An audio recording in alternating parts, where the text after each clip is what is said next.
মমতা বন্দ্যোপাধ্যায় ধন্যবাদ জানিয়েছেন সাধারণ মানুষ আমাদের পার্টি তৃণমূল কংগ্রেসের পূর্ণ আস্থা রেখেছে। মানুষ মমতা বন্দ্যোপাধ্যায়কে বিশ্বাস করে। তৃণমূল কংগ্রেস 6টা আসনে 6টা আসনই পেয়েছে। এই নিয়ে বাংলায় এগিয়ে যাবে তৃণমূল, এগিয়েও যাচ্ছে। নাচতে না জানলে উঠোন বাঁকা, শুনলেই হাসি পায়। বিজেপি আবার ভোট চায়। 26-এ বিজেপি সাফ। মানুষের পূর্ণ আস্থা রয়েছে মমতা বন্দ্যোপাধ্যায়ের উপরে। মমতা বন্দ্যোপাধ্যায়ের দ্বিতীয় নাম উন্নয়ন। মানুষ জানে তৃণমূল কংগ্রেস আছে আর থাকবে। বামেরা নিজের ভোট বিজেপিকে দিয়ে দিয়েছে, তাই তাদের এই অবস্থা। 79% ভোট পেয়েছিলাম আলিপুরে আমি। ভোটের পার্সেন্টেজ আমাদের বেড়েই যাচ্ছে ক্রমশ। মমতা বন্দ্যোপাধ্যায় বাংলা এগিয়ে নিয়ে যাচ্ছে। সাধারণ মানুষ তাতে আস্থা জানিয়ে পুরো সমর্থন করছে। ধর্ম নিরপেক্ষ রেখে ভোট আমরা করি, ধর্মের ভিত্তিতে আমরা ভোট করি না বিজেপির মতো। বামেরা বিজেপিকে ভোট ট্রান্সফার দেওয়ার ফলে আর তাদের কিছু করার নেই। তারা টিভিতে আছে আর কিছুতে নেই। জনগণের তাদের ওপর থেকে ভরসা উঠে গিয়েছে। ডাক্তারদের সাথে মমতা বন্দ্যোপাধ্যায় 3বার করে বৈঠক করেছেন, কিন্তু এর মাঝখানে সিপিএম এই আন্দোলনটাকে আরো উস্কে দিয়েছে। অনেক টাকার ব্যাপার। মহারাষ্ট্রে আছে কোটি কোটি টাকা। এক মন্ত্রী দিল্লি থেকে টাকা নিয়ে যাওয়া হয়েছে মহারাষ্ট্রে, ওদের কাজে লাগানো হয়েছে। তার ফলাফলের মহারাষ্ট্র জয়ী হয়েছে বিজেপি। ওরা আস্তে আস্তে রাশিয়াতে এরকম হয়েছে। ওদের ইডিওলজি শেষ হচ্ছে, ওরা আস্তে আস্তে করে ডুবে যাচ্ছে।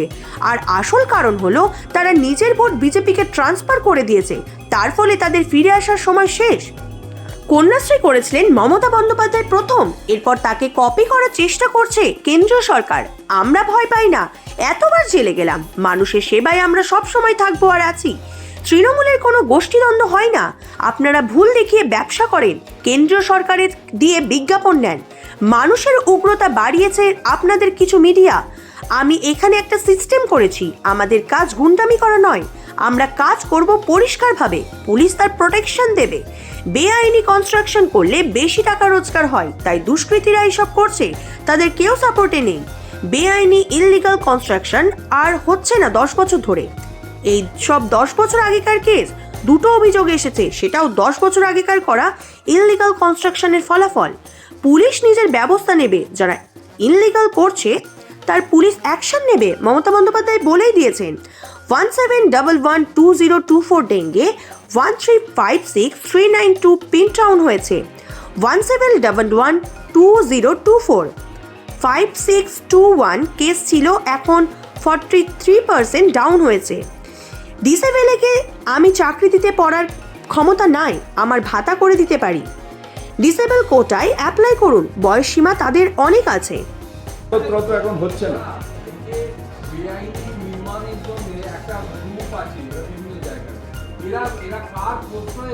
কারোর প্রশ্রয় করছে না, পয়সা আছে, পয়সা বেআইনি নির্মাণ করলে পয়সা রোজগার হয়, সেই পয়সা রোজগার হয় তারা ছড়িয়ে ছিটিয়ে দেয়। কিন্তু আমাদের এটা ভাবতে হবে যে আমরা যারা কর্পোরেশনে যারা চাকরি করেন, বিশেষ করে এখানে 60 বছর কাজ করি, এই কর্পোরেশনের টাকায় তার ছেলে মেয়ে মানুষ হচ্ছে।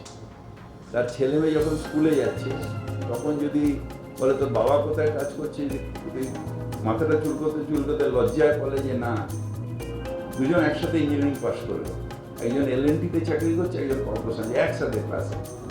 ও বললো স্টাইল, আমার বাবা এলএনটিতে চাকরি করে, আরেকজন বললো আমার বাবা কর্পোরেশনে। সেই জায়গাটা আটকাতে হবে। সেও যাতে গর্বর সাথে বলতে পারে আমার বাবা কেএমসিতে চাকরি করে এবং কেএমসি মানুষের সেবা করে। জায়গা নেই, তার কারণ ওনাদের প্রোটেকশনের দায়িত্ব আমাদের, সেটার প্রসেস আছে, পুলিশকে দিয়ে দাঁড় করিয়ে কাজ করতে হবে। দেখেছিলাম একদম স্পেশালি এবেলকে গাড়ি পাঠিয়ে কর্পোরেশনে নিয়ে এসে আপনি তার সমস্যা শুনেছিলেন, সকলেই আমরা সেটা জানি, কিন্তু তিনি এখন অভিযোগ করছেন যে তার সমস্যা ওই জায়গাতেই পড়ে রয়েছে 4 মাস বাদে। ব্যাপারটা হচ্ছে যে ডিসেবলকে আমি চাকরিটা কোথা দিয়ে দেবো? আমি বাদবাকি যেটা হেল্প সেটা করেছি, তার ভাতা টাতা করে দিতে পারি। ডিসেবলের চাকরি দেওয়ার ক্ষমতা তো আমার নেই, সেটা উনি যেটা সাধারণ মানুষ যেটা এক্সপেক্ট করে, নিশ্চয়ই এক্সপেক্ট করতে পারেন মেয়রের কাছে। কিন্তু আমারও তো একটা লিমিটেশন আছে, আমি তো তাদেরকে চাকরি দিতে পারি না। ডিসেবল কোটায় আমি ওনাকে বলছি আপনি অ্যাপ্লাই করুন, করে আপনার অটোমেটিক হয়ে যাবে, কারণ ডিসেবল কোটায় এখন অনেক জায়গায় ফাঁকা আছে, ভ্যাকেন্সি আছে। প্রসিডিওর হচ্ছে যে যখন অ্যাডভার্টাইজমেন্ট বেরোবে, যেরকম আপনি আপনার চাকরির জন্য করেন, সেরকম ডিসেবলের জন্য করে ডিসেবল সার্টিফিকেট দিয়ে জমা দেবেন, ওদের আলাদা করে পরীক্ষা হয় এবং সেটার কোটা থাকে, ন্যাচারালি পেয়ে যায় সবাই ম্যাক্সিমাম। ওদের কোনো বয়স অনেকটা রিল্যাক্সেশন, অনেকটা ফিজিক্যালি চ্যালেঞ্জ, অনেকটা রিল্যাক্সেশন।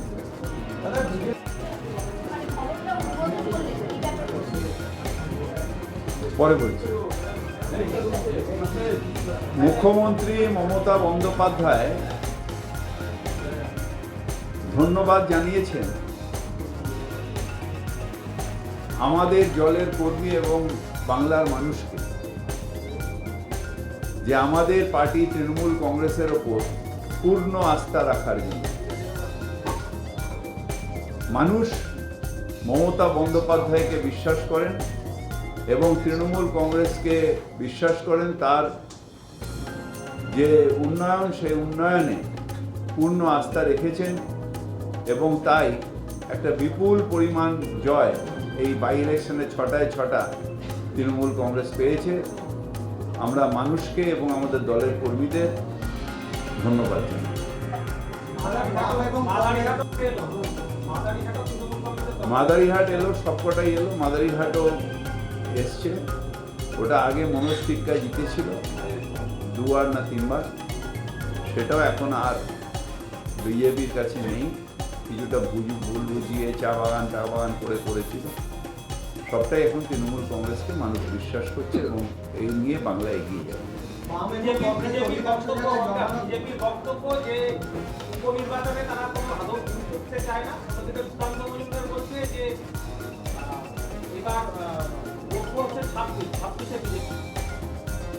একটা হচ্ছে নাচতে না জানলে উঠান বেকা,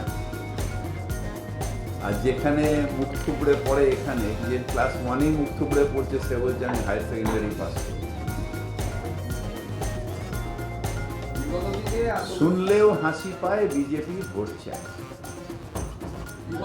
এতগুলো আন্দোলন সরকারের বিরুদ্ধে এত কিছু হয়েছে, তারপরেও কিছু মানুষের আস্থা তৃণমূল কংগ্রেস এবং মমতা ব্যানার্জির প্রতি পূর্ণ আস্থা আছে। আন্দোলন করে পেছনে দাঁড়িয়ে থেকে বিজেপি সিপিএম ভেবেছিল যে নেপোয়ে মারে দই। আন্দোলন হচ্ছে একটা কারণে ঢুকে গেল, কিন্তু মানুষ জানে যে তৃণমূল কংগ্রেস ছিল, আছে, থাকবে।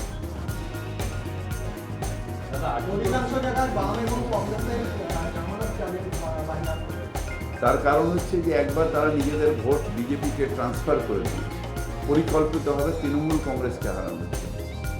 এখন আর মানুষ তাদের বিশ্বাস করছে না, তাই তাদের মাটির তলায় যে যা ছিল পায়ের তলায় মাটি, সেটাও হারিয়ে গেছে।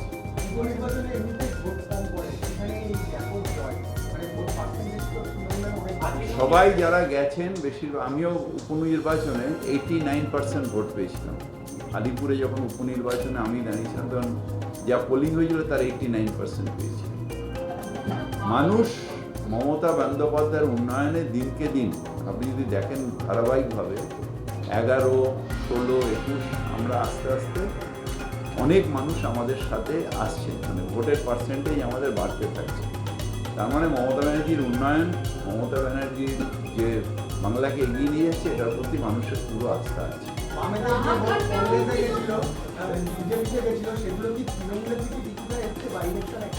তৃণমূল কংগ্রেসের ভোট হচ্ছে ধর্মনিরপেক্ষ মানুষের ভোট, গণতান্ত্রিক মানুষের ভোট, বাংলাকে এগিয়ে নিয়ে যাওয়ার ভোট, বাংলায় পুরো আস্থা রাখার ভোট। এই ভোটটা আমরা করেছি।